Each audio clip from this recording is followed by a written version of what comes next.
this is tape 3 of the Leonard Goldenson interview.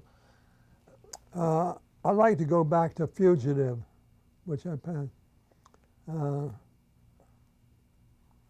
Basically, what happened was that the man who was the director of Maverick, and he also did Cheyenne. Roy Huggins. Hmm? Roy Huggins. Ray Huggins. Got a hold of me. No, I'll take it back. He talked to our program people about Fugitive, and they apparently were cold on it, and they said they'd like him to meet with me. I was coming out to California. So he did, and we met at the hotel. And Tom Moore, who was the head of programming, or head of the network, Julie Barnathan, who was the head of engineering, and one other person who was the head of programming. And he outlined what the Fugitive was. And Tom Moore very rudely got up in the middle of it and walked out. Said he had to go back to New York. Then one of the others said that they have another apartment. And so I said to Roy, Roy, I don't know about these other men, but I like this. We're going to do it. And so we put it on the air, and as you all know, it went through the roof for 4 years, or 5. The last episode was the highest rating for anything up to that day. So I come back to the same thing. You can't always depend on research. You've got to depend on a gut feeling once in a while. And I hope that we have that at ABC. Then FBI, we had to go to see the head of FBI. They watched that program as if it was platinum with the most beautiful diamonds that you can have. You're talking about J. Edgar Hoover. Huh? You're talking about Hoover. Yes. And he gave me that business, but finally warmed up, and I said, we want to give it everything we can. We want to put it at 8 to 9 on Sunday night, and we'll really promote the life out of it, which we did. And went on the air. It lasted about 4 or 5 years. Then the program called That Girl with Marlo Thomas. That's Danny Thomas's daughter. She did very well and very light.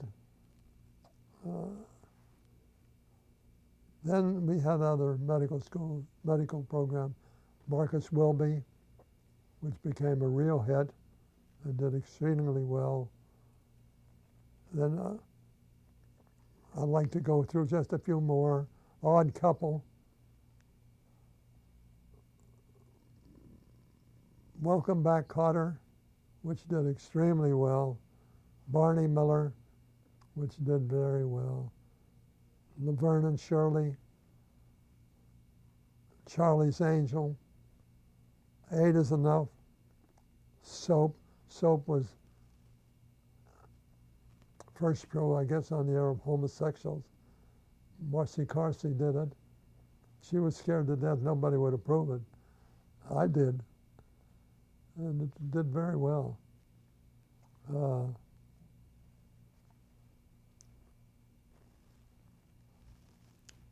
And then she was also active in a show called Taxi.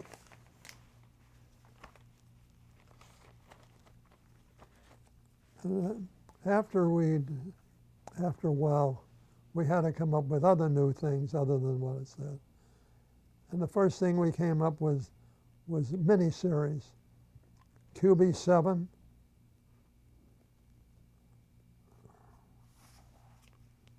Rich Man, Poor Man, Roots, Thornbirds, Winds of War, War on Remembrance. And we found that if you concentrated on that type of show once a year, you could do a lot of promoting for it. It has a real shot, and it did. It can be overcome if all three networks are putting on many of them. It loses its luster. And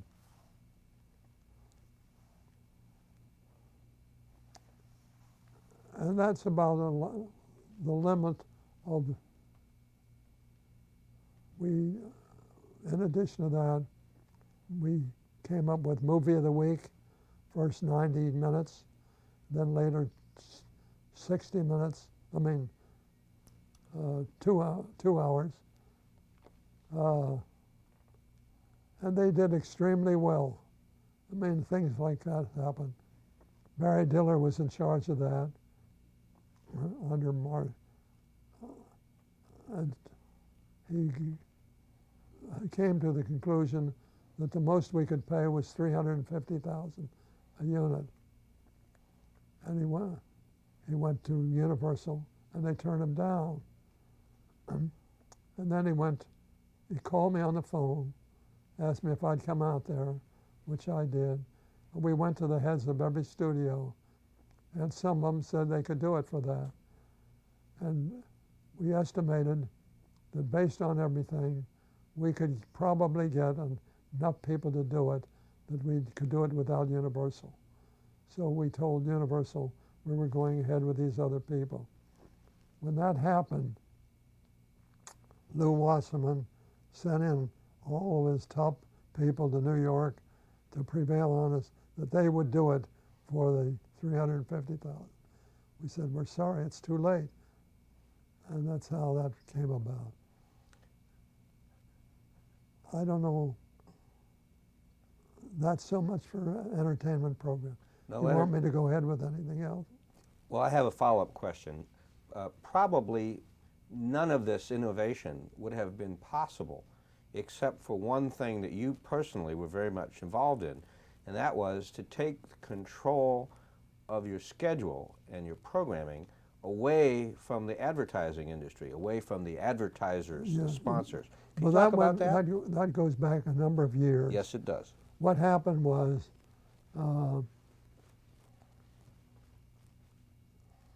when we acquired ABC, they had a program, I can't think of what it was. U.S. Steel. Hmm? U.S. Steel. U.S. Steel, that's right. And it did fairly well. But the second year, CBS came along and offered to take it over. They had the coverage. We didn't have it, so we couldn't get the rating that they got. So they took it away from us. So I went to the board of directors and said, gentlemen, we can't run a business this way. We've got to control our product. We've got to control the audience flow on every night so we know we're protected. And so I want to take a position. We're no longer going to take advertiser-controlled programs. We're going to program this ourselves, and if we're not good enough, we have to get a new head of the company. But that's the only way it can operate. And they agreed, and it was the greatest thing that ever happened. What we did was, CBS and NBC then copied us. And this became absolutely essential to controlling your schedule. Yes, absolutely. Let's go back a little further. Right about that time, you brought in Ollie Trays to be the head of the network. Eventually, you had to let him go. One of the things that was said about Trays when he was being very successful was that when he was being at his most successful, was that he programmed for the lowest common denominator. Can you talk about that? Do you agree with that? No, I don't. I think basically Ollie made a great contribution to ABC. I felt sorry about him I treated him almost like a son. But one of the problems was that we kept getting calls from the advertising agency that he's not telling the truth, he's misleading us, and we can't deal with ABC on that basis. And so I checked it out. I had our lawyers check it out with all the agencies and found that to be true. And as a consequence, we terminated our arrangements with him. I got him a job at Warner Brothers for the same salary we were paying him. But that only lasted, I don't know why, for a couple months. Leonard, in the late 60s, the BBC had a program called Till Death Do Us Part. Called what? Till Death Do Us Part. Yes. And you asked Norman Lear to do a pilot based on that for an American audience, and then a second pilot. Why did you turn it down? We thought the pilot was terrific. Elton Rule and I looked at it. But because it was taking shots at blacks and ethnic groups and whatnot, we felt that the public wouldn't accept it. We knew it was a very good program, but so we passed it. CBS picked it up. It was a great hit. Shows that we make mistakes too. Years before that, we're going to go into a different area here. You decided to put the McCarthy hearings on gavel to gavel. Yes. The other networks were really just showing a few moments. Why did you go gavel to gavel? Well, I felt we had nothing going in daytime at all. CBS and NBC were well programmed daytime, well sponsored, making a lot of money. We felt that this would be a real public service. McCarthy was driving Hollywood, producers, directors, actors, everybody crazy because for the slightest thing, if they were seen with a person who happened to have an interest in communism, they immediately figured this guy's going to be a communist. And they were driving everybody nuts. And so I made up my mind we couldn't afford it, but it cost us about $600,000 to run that gavel to gavel. But when that was over, that was goodbye, Mr. McCarthy. The public turned on him, and properly so. Several years after this, you had a show on called American Bandstand, Dick Clark. It's a very unusual show. It did very well. And then suddenly people were criticizing Dick Clark. Can you talk about this? What was the name of the show you? American Bandstand. Oh, American Bandstand. Well, that was one we had in the daytime. Yes. And we ran it at night. Payola came into effect around that time. People that in the radio business that had music programs, they were accusing the people handling it of accepting bribes to promote different records. And as a consequence of that, Congress started getting into it. We found, which we did not know, that Dick Clark had a record company. But he said not one of his records ever appeared on his program. So I said, we're going to check it very carefully. I invited Dick Clark and his attorney, and I had Cy Siegel and Ev Ehrlich over to my house starting at 9 o'clock Saturday morning. My daughter Laureen, who was young then, and thought he was terrific, and she wanted to stick her nose into the screening room to say hello to him. I don't know whether I ever agreed to it or not. You'll have to ask her. In any event, we spent the whole day with Dick and his lawyer. And we went through every record that came out of his company, and not once did it appear on the radio on our program. And when that was over, I said, Dick, I'm going to go down to Congress and testify on your behalf, which I did, and they cleared him. You have a very unusual management style over the years. Can you talk a little bit about that? Your strength seems to be hiring the right person for the right job. So talk a little bit, if you would, about Cy Siegel, Edgar Sherrick, and some other names I'll give you as you talk about them. Well, we were in the unfortunate or fortunate position, if you will, that we did not have the coverage and that the other networks had. And we had to come up with the rules changed with new, fresh approaches. That's why we took on young people. And therefore, at all times, we gave them their heads. If by giving them their heads once or twice they didn't succeed, then we got somebody new in that spot. But fortunately, the people we selected were very capable and very good, and we were fortunate to stand by them, and out of it came some of your wonderful programs. How did Cy? As a matter of fact, Mike Eisner said to me, he may have said it publicly, he said, at ABC, I had my right to go ahead and do what I wanted in every way I wanted, and I got the backing. He said, at Disney, I don't have that power myself anymore. And I said, well, maybe you ought to try our method. How did Cy Siegel come to work with you, for you? When I came into Paramount, they sent me up to New England to take charge of the reorganization. And the man who was in charge of that, who was a big stockholder of Paramount, was S.A. Lynch. And S.A. Lynch called me in one day, said, we're sending you up to New England. He said, I only have certain few rules that I want you to adhere to. He said, one, he said, I want you to call me every week, at the end of the week, to tell me what progress you made. Secondly, he said, I want you to understand that you shouldn't fool around with talent. As an executive, forget it. He said, and thirdly, he said, I'd like to tell you a little story.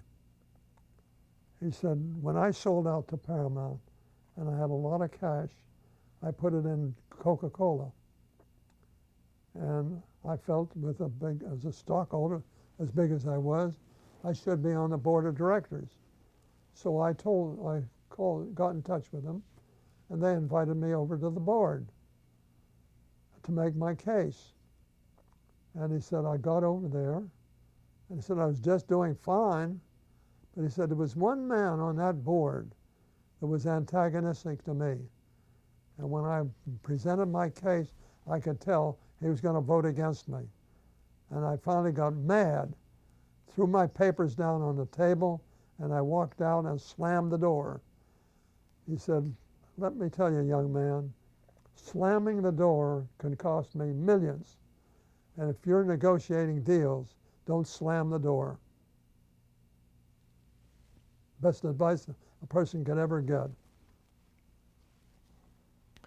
So you went to work for S.A. Lynch, and when you came up to New York periodically, you had to deal with a man in the accounting department, and that was Cy Siegel, right? Let me get back to him. All right. When I came into New York every week, virtually came in every week, I needed somebody to go over the figures.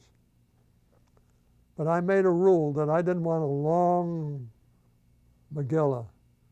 I wanted a very short one-page answer.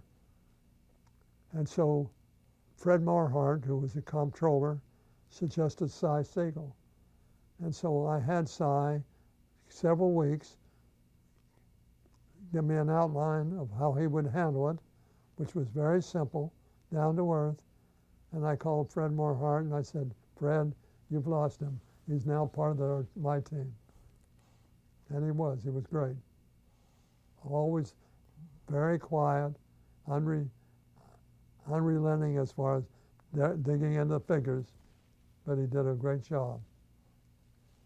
And he stayed with you right up until he retired. Yeah.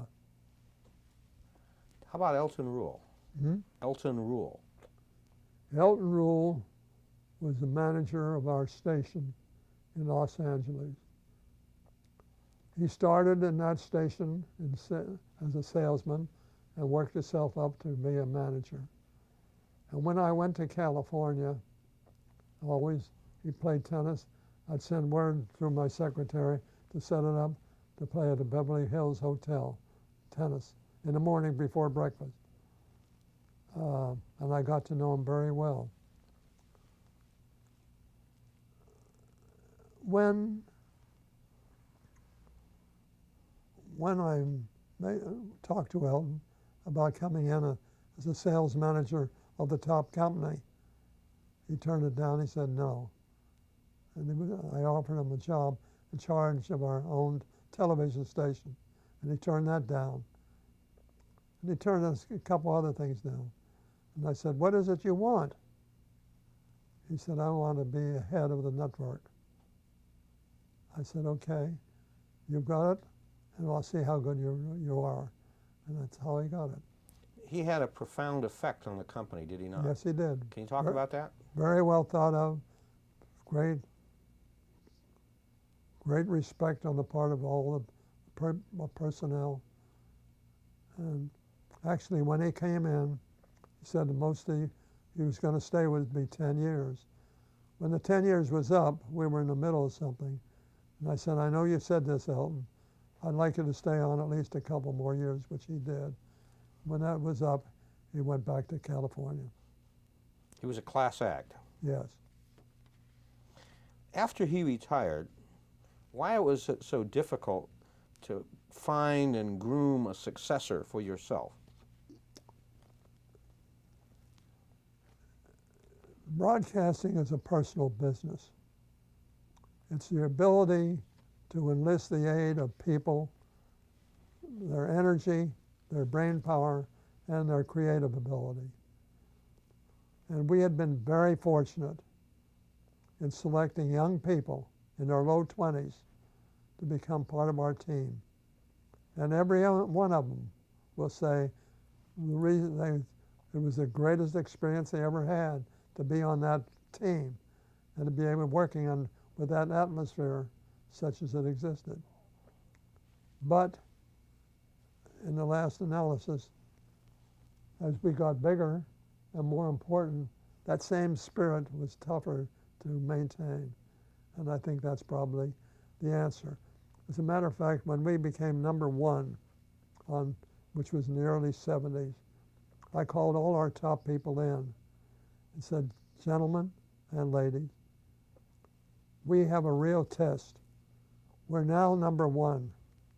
I said, in my opinion, we've got to stop thinking of we're so important that we can't do anything wrong. That's a lot of baloney. I said, we've got to keep hitting it as hard as we possibly can to maintain ourselves." As a matter of fact, Walt Disney one day said to me, this was before this, he said, "Leonard," he said, "I'd like to be #1. I said, "Walt, let me tell you something. If you're #1, you have no place else to go. Where you're #2, you have someplace to go." And I think you ought to keep that in mind. A few years after that, Roone Arledge began to come into his own. Can you talk about him and his impact on sports and then later Yes, on news? I will. I thought early on the only way we could crack NBC and CBS, in addition to what I've said before, is sports. If you could get the right sports, you'd get the clearance, no matter if the people are CBS or NBC. So I really reached out to acquire NC2A, which was held by NBC, and they had had it for years. And we got it, but then we didn't have anybody to put it on. And Ed Sherrick was over with Dancer Fitzgerald Agency, and he had a small sports network. I went to see him. I said, Ed, I'd like to buy your company. And I'd like to buy you to come in and handle our sports. We worked out a deal, and he came in. A year or so later, he came to see me, and he said, Leonard, he said, I'd like to move into the sales end of ABC. I said, you're crazy. I said, the reason we acquired you was to run our sports, and you're doing very well. He said, well, I have a young man with me that I think can do the job. And that young man was Roone Arledge. And he did the job. What made you decide to take a man who had revolutionized sports, television sports, and put him in charge of news? Well, that was one thing. Fred Pierce suggested it. But Fred, when he suggested it, said he could handle news and sports. He had gone to Columbia School of Journalism, so he had a background. But Roone has always been hard to get hold of during the day. He's a night man. You can get him at 12 midnight, but you can't get him at 12 noon. In any event, I felt by giving him both news and sports, if you couldn't find him on sports alone, I don't know what would happen if he had both of them. And I told him that. And so we decided to take him out of sports and into news. And he's been fantastic. He was fantastic in sports, too. One of the most revolutionary programs for ABC was Monday Night Football. It was primetime sports, not the first time it ever been played, but the first time it succeeded. Can you talk a little bit about that and how it changed sports on television? Yes. Actually, we were fortunate again. That was offered to CBS and NBC, and they turned it down. And they came to us to play it. And Roone was all for it, very enthused. And we said, okay, we'll take a chance. We weren't as sure about it as he was. And actually it worked out well. He hit on the idea on the air of having 3 people instead of 1 being a reporter. And I suppose the answer to it is the public kept talking about the nature of Howard Cosell and the repartee between he and Don Meredith and so forth and so on. I mean, apparently that type of thing caught on and made that show very definitely a thing to watch. When that show first went on, were you a fan of Howard Cosell's? Well, I didn't get that. Were you a fan in the beginning of Howard Cosell? No. I liked him, but I wasn't a real fan. I thought he talked too much. Okay, we're going to pause here. Hmm? We're going to pause here,